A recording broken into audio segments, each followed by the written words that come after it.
Dans un magasin, la graduation de la balance est en degrés et non pas en kilogrammes. Mais c'est réglé de telle façon que 20 degrés correspondent à une masse de 500 grammes. Question 1.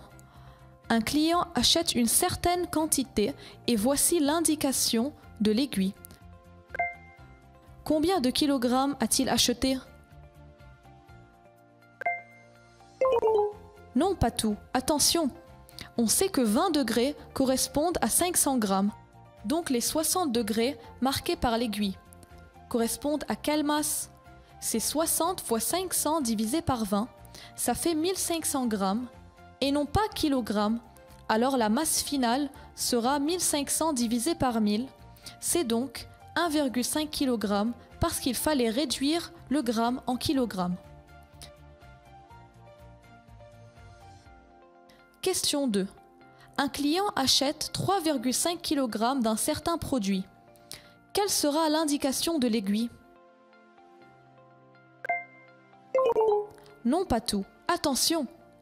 Avant toute unité de masse utilisée est le gramme, tandis que la masse que nous avons dans notre donnée est en kilogrammes. Donc il fallait avant tout réduire de 3,5 kg en grammes en multipliant par 1000. Ça fait alors 3500 grammes. Maintenant, utilisons le principe de proportionnalité. Chaque 20 degrés correspondent à 500 grammes, donc 3500 grammes correspondent à quel angle? On obtient 20 fois 3500 divisé par 500, ce qui donne 140 degrés. Donc l'indication de l'aiguille sera 140 degrés. Question 3. Quelle est la masse maximale que cette balance peut supporter? Très bien, parce que l'indication maximale en degrés est 180 degrés.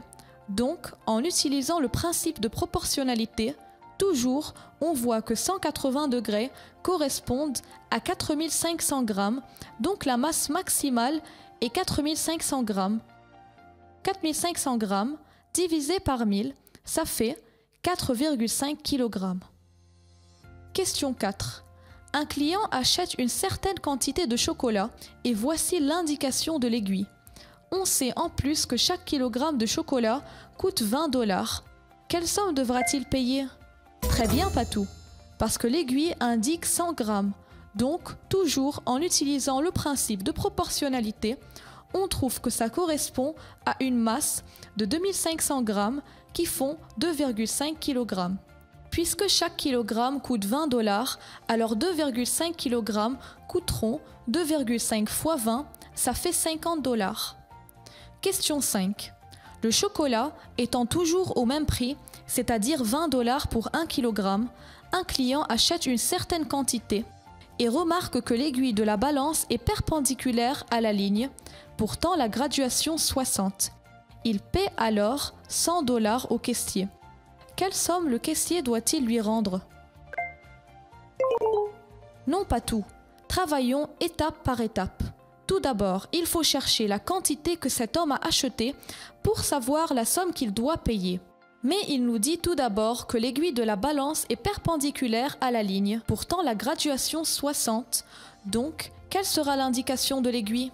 Très bien, c'est 150 degrés, parce que 60 plus 90 égale à 150. Et maintenant, puisque l'indication de l'aiguille est 150 degrés, quelle masse de chocolat cet homme a-t-il acheté?